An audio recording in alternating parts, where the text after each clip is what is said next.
Welcome to On the Ballot with Ballotpedia, where we take a closer look at the top political stories of the day.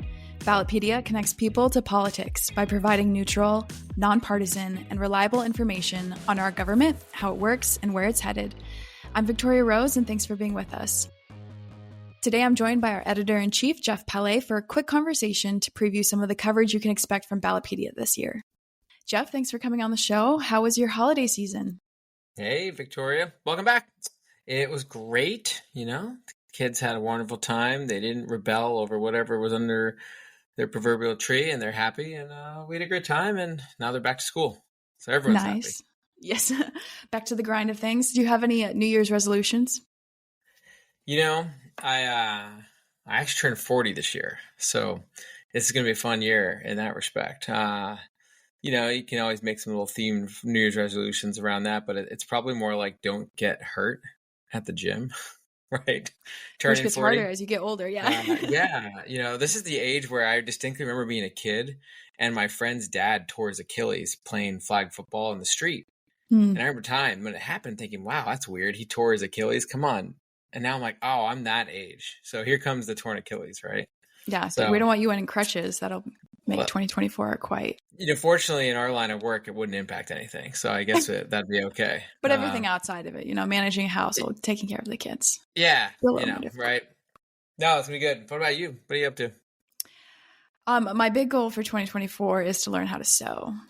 Learning a new hobby. Yeah. I've never done it before, and I'm still doing my research on what type of machine I should buy. But once I do that, I'm hoping to sew one new item of clothing a month. So that's awesome. Keep our listeners posted if that comes to fruition. Well, that's cool, Victoria. Sounds fun. Yeah, so let's move into the subject at hand. 2024 is obviously a big year for anyone who is obsessed with politics like we are here at Ballotpedia.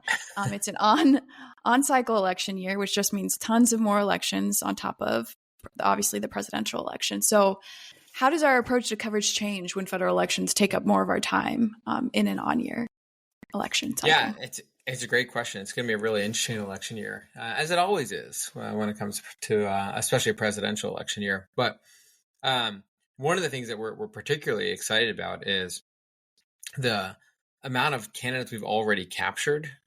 That changes with federal and state elections. Makes it a lot easier, actually, in some respects, because when it comes to local elections, you're always racing against the clock. How can you find the candidate list? How can you find the names of candidates to get information about them before we can actually get candidate pages up and before voters go to the polls? That becomes a really tight crunch.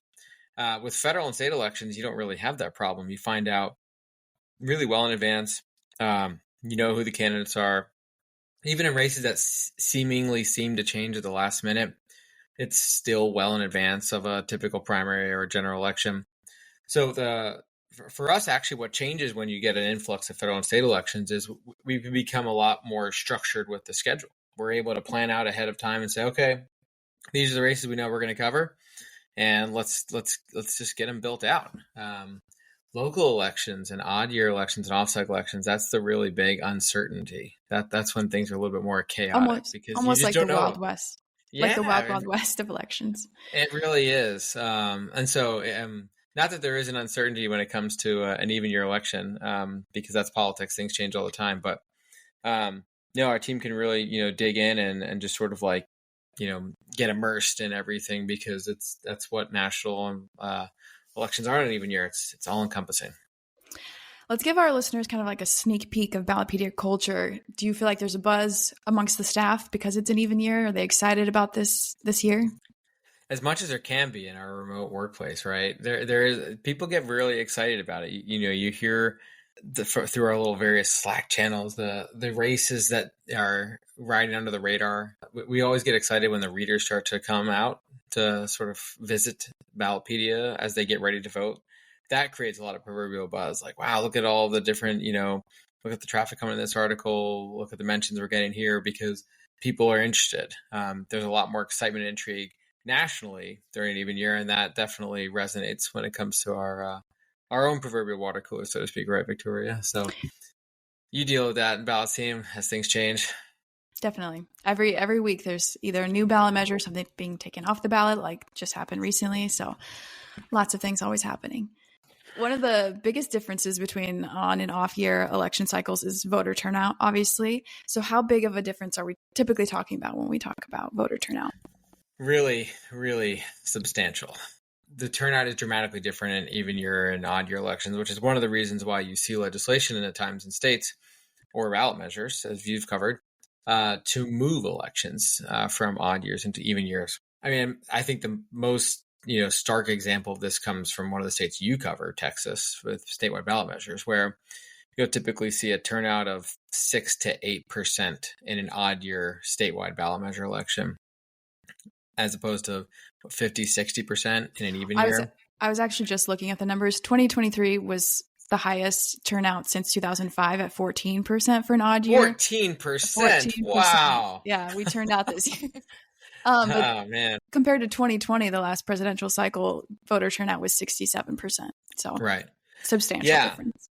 So not every state and locality has that stark of a turnout difference, but that's really substantive. I mean, let's just use like simpler numbers for a podcast. If 100 people live in a jurisdiction, turnout 67%, 67 people are voting, 14 in an odd year election in that scenario.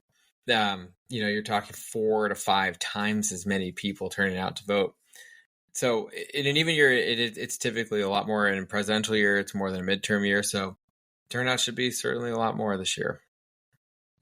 Another fun statistic, I guess, we're following here at Ballotpedia is uncontested elections. This is something we probably, number of elections between on and off year is substantially different. But BP analysis found over more than 10,000 local elections. We found that more than 60% of those local elections were uncontested, which is kind of a lot. Yeah. Over the last few years, we've continued to expand our down ballot elections coverage. We say this all the time in this podcast, and we say it all the time on ballotpedia.org, but 585,000 elected officials in the country, and 12,000 of them are basically statewide and federal officials. So really just the vast, vast, vast majority of elected officials in the U.S. are at a local level. And the vast majority of those elections are uncontested or canceled. And that's not something that is really a widely known statistic. I mean, and we hadn't really even gauged the extent of that until the last couple of years when we started to expand how many elections we were covering. So now that we're covering 20 and 30 and 50,000 local elections in a given year, heading toward covering, there's probably about 150 to 200,000 elections in a given year. If you figure every election is every 3 or 4 years. That's just so many uncontested elections where, there's no competition for candidates. There's no competition for voters to choose between candidates. Oftentimes there's no election whatsoever. They'll just cancel the election entirely. That 60% number compares to about 20% in state legislatures and about 9% in state executive officials. So, you're talking, 5 times as many uncontested seats at the local level.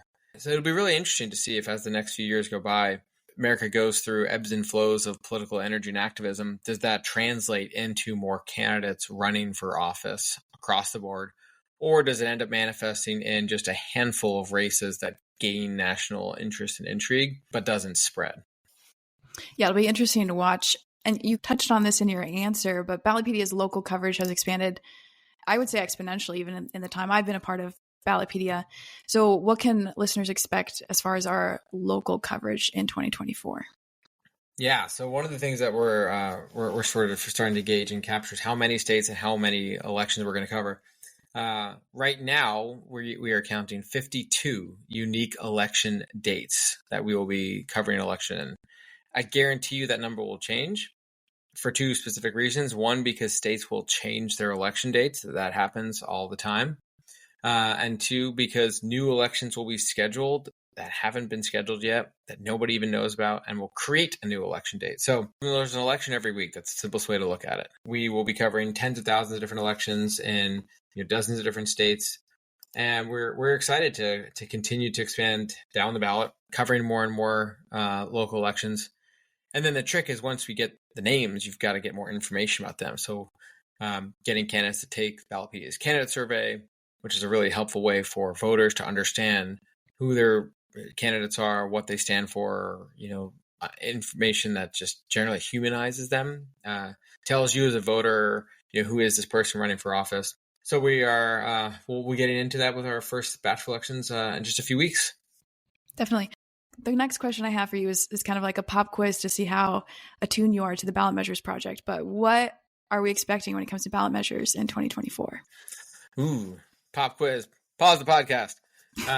Now we're expecting quite a bit of minimum wage and abortion measures, because those are the ones that really have been quite popular over the last few years and have kind of grown with a number of new states.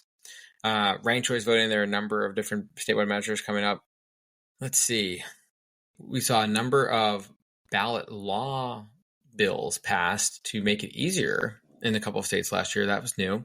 We might see the return of an initiative referendum in Mississippi this year, which would be really interesting, because then we could change all sorts of articles in Ballotpedia explaining how many states in the U.S. have an initiative referendum. That's a whole long story for its own episode for Mississippi listeners only, probably. Yeah, that's top of my head. What did I miss, Victoria?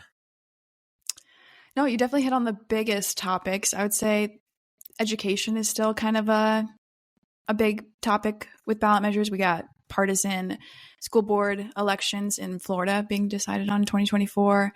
And I would say, other than that, we have 55 certified so far. So we're on track for the average number of measures. It's not going to be a above average year with the number of measures, at least. You'll have to have Ryan on in the next few weeks, and he'll give a more eloquent answer Deep and dive. tell us all about it. It's Yeah, a deep dive. he'd love that. And then finally, the presidential election takes up the most oxygen throughout these on-cycle years. What's our coverage of the race for the White House look like in the short term, with the primaries just around the corner? Yeah, that's of course where most of the attention will go, sort of across the country. And for us, what that really looks like is providing our standard Ballotpedia neutral encyclopedia coverage. We have profiles for all of the candidates running. We have articles detailing all of the debates. We have articles detailing the various issues, stances for the different candidates. And then we're able to compare those to prior cycles for the candidates who've run for office before. And we're really excited about how that can work for voters in our newly launched sample ballot tool, which will provide a lot more in-depth analysis about various issues and subjects that are coming up, and provide some content explainers.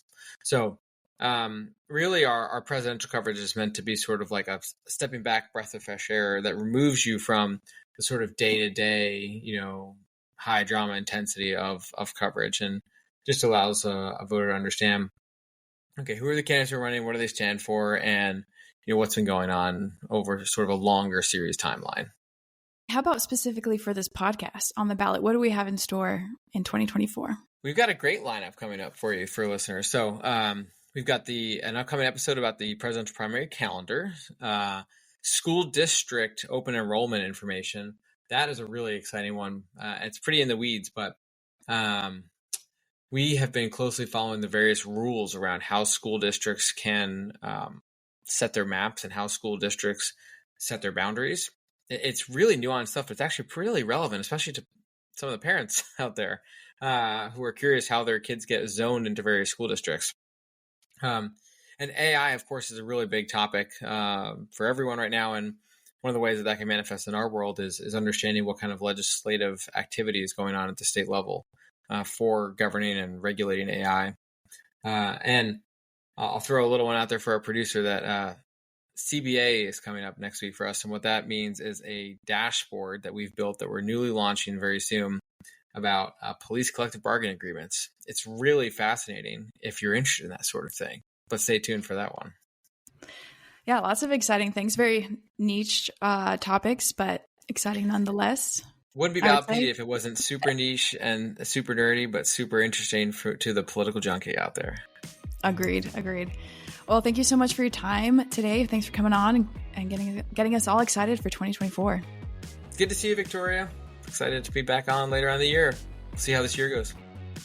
And for our listeners, you can learn more about our election coverage at the link in our show notes. We'll be back next week with another episode. Make sure you subscribe and leave us a review. I'm Victoria Rose, and thanks for listening.